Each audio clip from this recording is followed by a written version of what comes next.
Pagsipag mo naman. Ha? Pati ba naman, pati yan, ikaw? Opo, kasi po, minsan po pag pag wala po sila papa dito, ako po talaga nag-aalaga sa mga po. Tapos ako rin po naglilinis kapag marumi na po, ganun. Okay. Alam mo, Maxine, kaya kami nandito, yung last na punta namin, di ba, nakwento ko sa'yo na pinapatanong yung average mo. At good news, masaya ako kasi kaninang umaga, naka-receive ako ng message ni Ma'am Purisa Joy at nagpadala sila ng 11,305 at sabi ni Ma'am Purisa Joy, ibibigay ko daw sa iyo yung 10,000 at yung the rest is kay Bandam. Kaya yun ang reason ba't kami nandito ngayon. 1, 2, 3, 4, 5, 6, 7, 8, 9, 10,000. Sana ito na yung simula ng pagbabago ng buhay mo. Isa lang pinagpipray ko yung makapagtapos ka ng pag-aaral.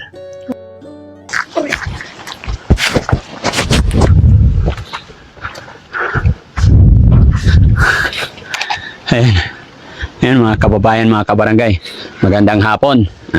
Hapon na po at pang-5 araw ng Team Daddy Frankie dito sa bayan ng Pangasinan. At mamayang gabi kami ay pabiyahe na papuntang Maynila ulit para mapuntahan din naman yung mga beneficiary natin doon. Pero mga kababayan, bago kami bumalik or bago kami babalik ng Maynila, good news po. Dahil nag-message po ang isa sa mga sponsor natin. Kung natatandaan nyo, yung sponsor na sinasabi ko na nagpapatanong sa average ng grade ni sa average ni Maxine sa school. So, good news dahil pinabalik muli ako ng ating butihing sponsor, mga kababayan. Kaya ngayon nandito ako sa bahay nila. Medyo nag-shortcut ako, sa bukid kami dumaan dahil nagmamadali kami. So mga kababayan, para malaman nyo kung ano yung reason bakit ako pinabalik ng sponsor, samahan nyo po ako at kakausapin natin. At natanaw-tanaw ko na si Maxine andito sa likod ng bahay nila, nagtatrabaho. Ayan. Ay, naglilinis. Maxine, magandang hapon. Magandang hapon po, Daddy Frankie. Oh, kumusta ka na? Anong ginagawa mo dyan? Ayos lang po, naglilinis po ng ng alaga po naming pato po. Oh, okay. Bakit ang social naman ng pato nyo nasa kulungan ng baboy? Po, para hindi po Makawala? Opo. Oh, gumagala din ba yan? Opo. Okay. Ang sipag mo naman. At saka napapansin ko ang ganda-ganda mo ngayon. Bagong ligo. Thank you po. Ha? Bakit bagong ligo?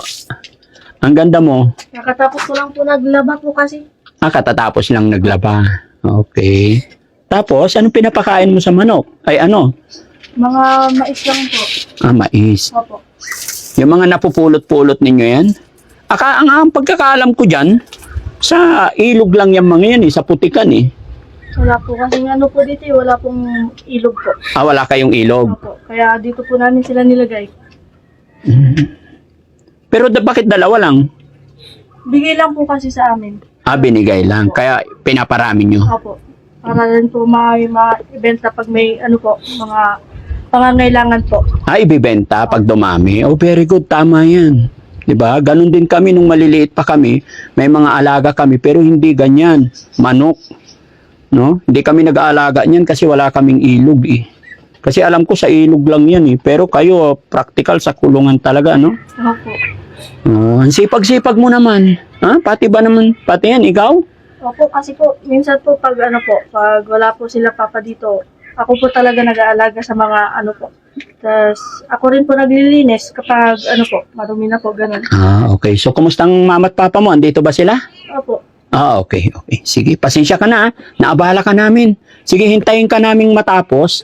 Tapos, pwede ba ka namin makausap ng masinsinan? Opo. Sige, tapusin muna yung trabaho mo. Sige po.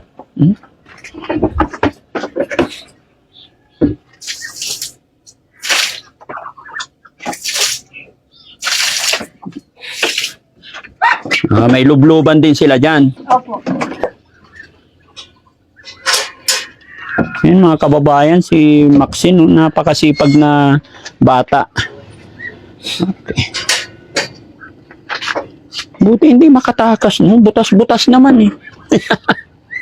Okay na po. Tapos ka na, okay ka na? So pwede ba tayo, saan tayo pwedeng umupo? Dito na lang po. Pwede dyan? Opo. Sige. Okay. Sige, upo tayo. Parang ang sarap ng tambayan nyo dito Sige, upo ka. Oo. Ang lamig. Maxine, pakidikit muna to. Yan, pisilin mo lang dito. Yan, tas kabila naman yung isa. Kumusta maghapon nyo dito? Ayos naman po. Medyo mainit po dito. Oo, mainit talaga. Kahit saan naman ngayon mainit. Opo. Okay. Alam mo, Maxine, kaya kami nandito, yung last na punta namin, di ba, nakwento ko sa'yo na tawag nito, pinapatanong yung average mo. At good news, masaya ako kasi kaninang umaga, naka-receive ako ng message ni Ma'am Purisa Joy. At nagpadala sila ng 11,305. At sabi ni Ma'am Purisa Joy, ibibigay ko daw sa iyo yung 10,000 at yung the rest is kay Bandam. Kaya yun ang reason ba't kami nandito ngayon. Maraming salamat po. Oo. Masaya ka ba na unti-unti may mga tumutulong na sa'yo? Opo, sobrang saya po. Oo.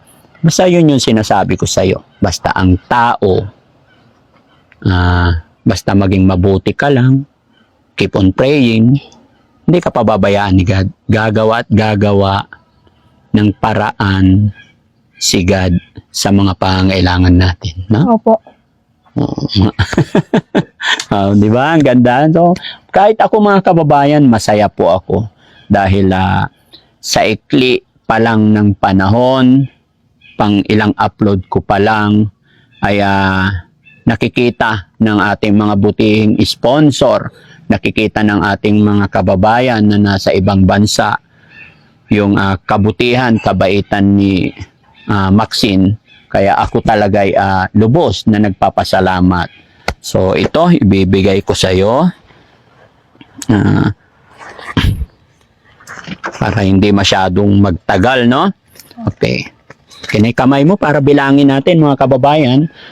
Huwag nyo sanang mamasamain. Kaya ako po binibilang na nakikita nyo rin para makita ng ating mga sponsor, no?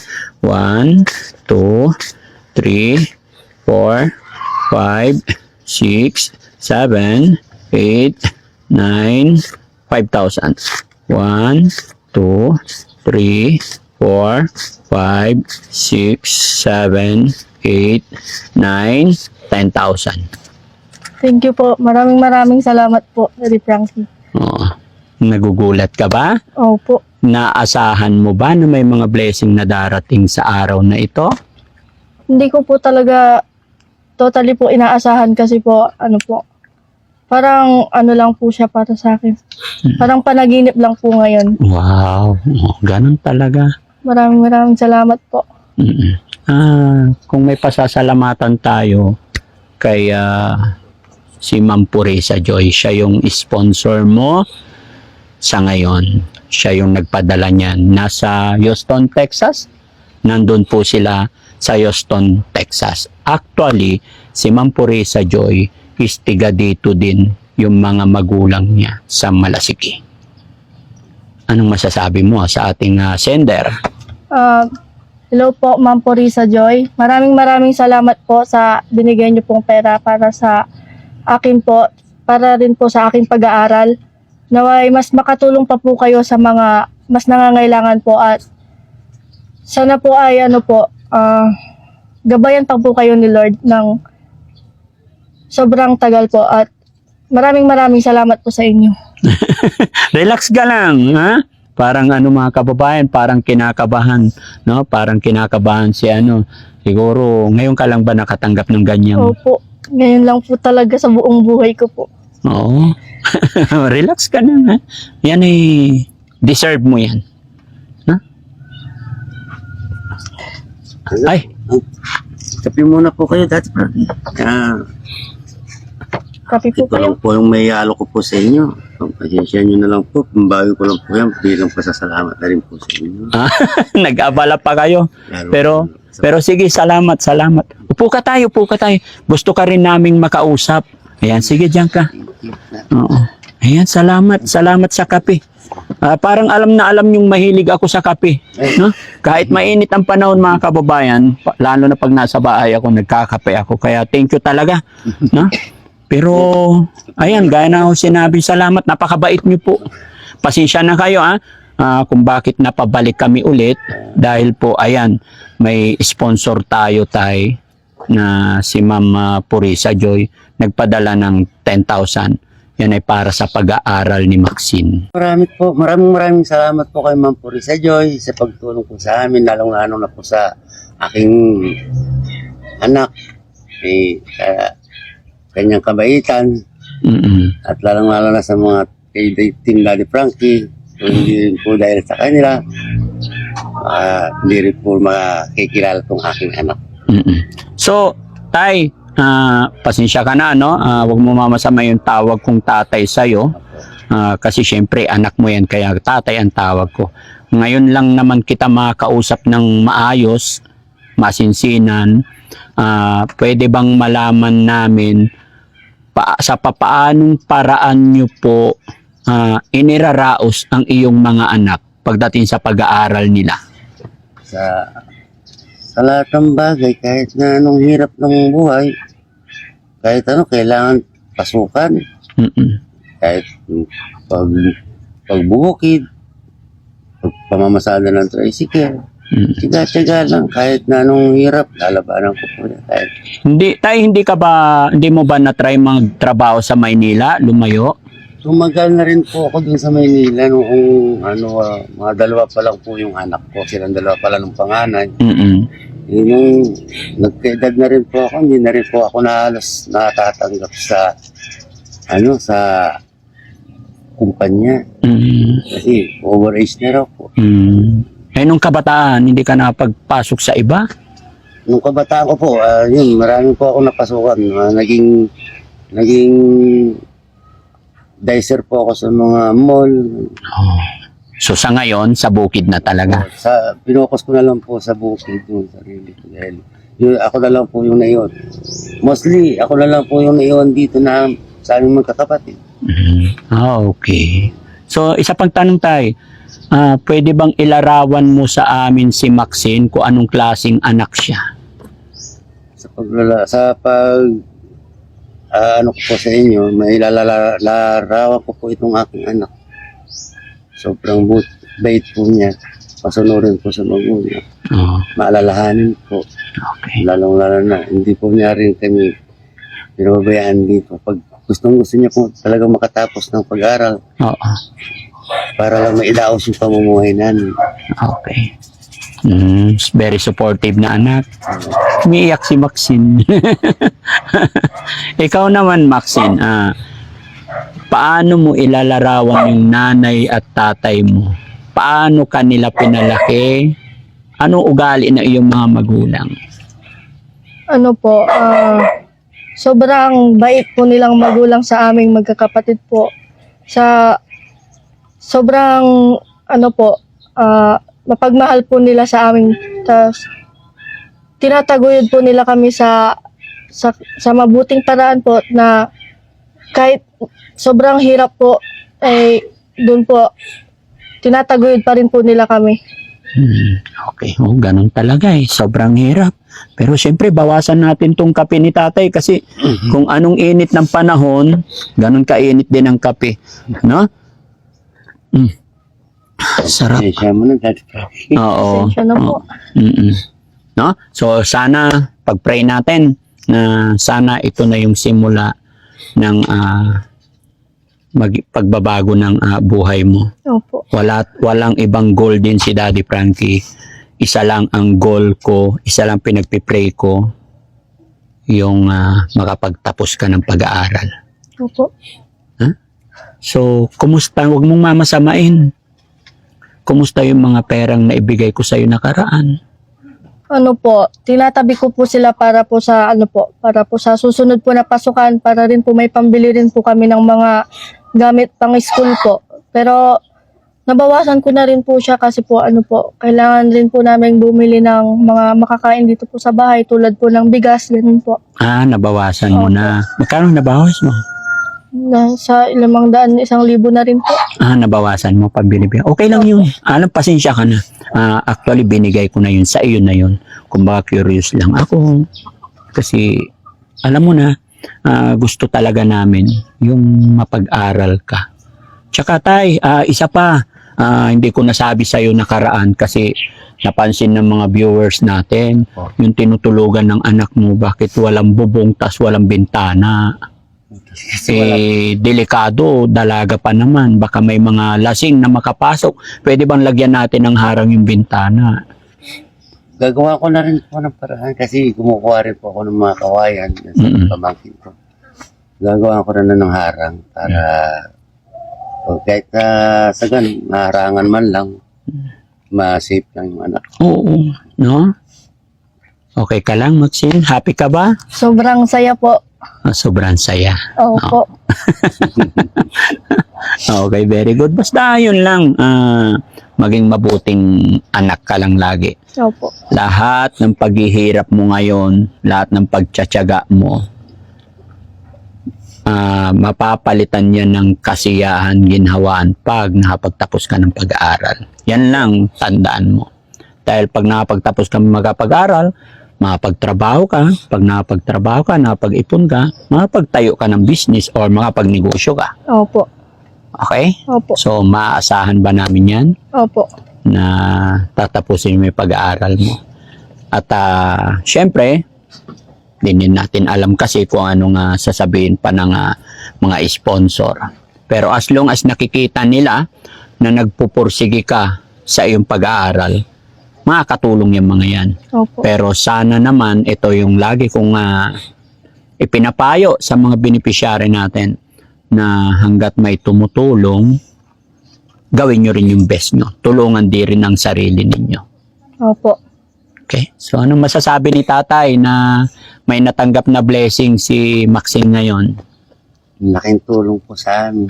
Yung perang na yung natanggap ngayon ni Maxine, lalong-lalo na sa pag-aaral niya. Haharapin na naman itong June, pasukan na naman na Napasukan nila. na. Kailangan na naman po nilang bumili ng mga gamit. Isa pa, wala rin po akong gaanong pagkakakitaan ngayon. Malaking tulong po yan. Lalong-lalo na po sa anak ko. Yun ang mga bagay na tuwang-tuwa ako, lalong-lalo na yung sinabi ni Maxine, mga kababayan. Ngayon lang siya nakatanggap ng ganito kalaking halaga. Naniniwala naman ako doon kasi pag nasa bukid, kikitain mo lang. Dito, magkano? Pag nakikiupa tayo, magkano isang araw? 400? Ngayon, sa ngayon, 500. 500 na ngayon. Okay. Pero napakahirap, no? Nahirap po. Libre pagkain yun? Merienda lang. Merienda lang. So, kailangan magbaon ka na lang. Magbaon ka na lang po ng tanghalian. Lalong-lalo po malayo. Maalala ko pala nung nadaanan ka namin yung unang-una, magkano kinita mo doon sa pagbabalat? Ano po, 900 po. Naka 900 ka rin. Ilang araw yon? 2 araw po. Pero hanggang gabi. Opo. 900, no? Napakahirap, no? Opo. Awa po ako sa kanya dahil madaling araw pa lang, gising na po Madaling araw pa lang, talang pupunta na doon. Opo. Magkakape lang po, pupunta na po sila doon. Galing. Tignan mo. So, napakabait ni God.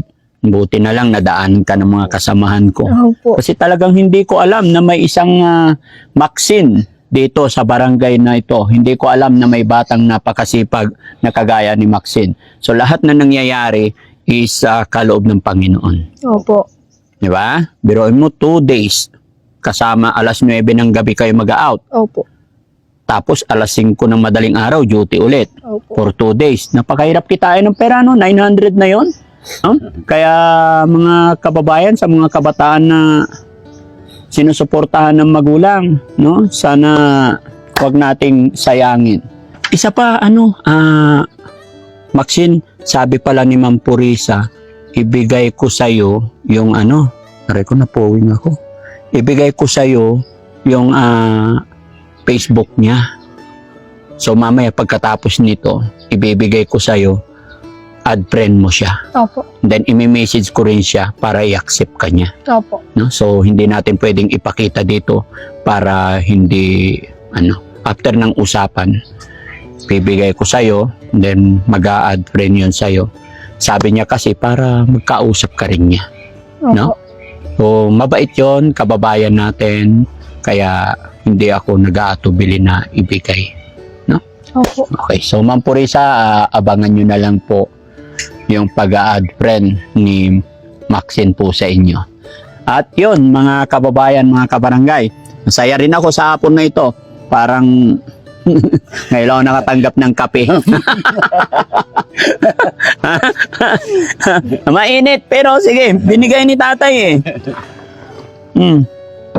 Ano? So ayan mga kababayan, mga kabarangay, at muli po, Ma'am Purisa Joy, maraming salamat po sa tiwala ninyo kay Daddy Frankie. Sumasaludo po ako sa inyo na ipinagkatiwala ninyo po yung perang pinagpaguran, pinagpawisan ninyo dyan. Bagamat hindi pa tayo nagkakilala ng personal, ay pinagkatiwala nyo yung pera na pinagpaguran ninyo para may paabot kay Maxine. Karangalan po para kay Daddy Frankie yung mga ganyang bagay. Kaya sana po, i-bless pa kayo ni Lord at tuloy-tuloy pa ang biyaya matanggap nyo nang sa ganon ay mas makatulong din kayo sa mga kababayan natin kagaya ni Purisa Joy. Kaya po sa lahat po ng mga kababayan natin nasa ibang bansa, shout out and mabuhay po kayong lahat.